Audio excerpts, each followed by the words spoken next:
Hi everyone, it's Alex from Risk Academy, and in this video I want to talk about risk maturity and what it means. I guess it means different things to different people, but this video is about what it means for me. To me, risk maturity means two things. Number one, risk management one is taken care of. That means the company ticks off all the boxes in risk management one. They have the policy, the framework, the appetite statements, and all the other bullshit documents that they should have. But the maturity not just comes from having those documents. I mean, that doesn't take a lot of brains to do them.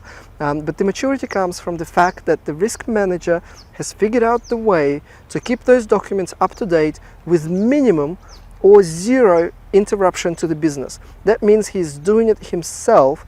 He's keeping the frameworks, the policies, everything up to scratch, but he's not wasting business's time on this rubbish. He has the heat map, which is updated, that looks good, but he hasn't actually spent weeks doing interviews, workshops, and all the other nonsense that usually risk managers do and waste a lot of business's time.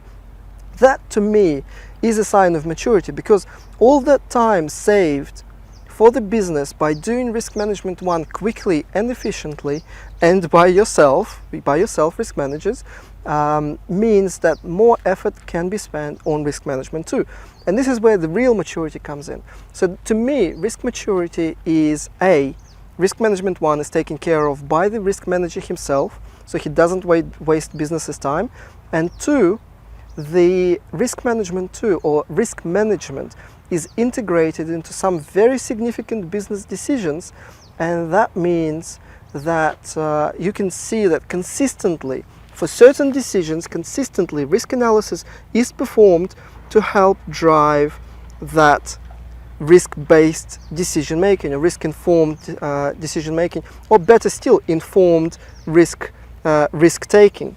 And probably the last thing, which is a good sign of risk maturity, is if people, is the culture of the organization. People understand, talk about risk, are not scared, are not intimidated by discussing risks, and they see discussing uncertainty and quantifying uncertainty and measuring uncertainty as the benefit to their decision making. So that's what risk maturity is to me. I'm interested in hearing your thoughts. Do share underneath this video.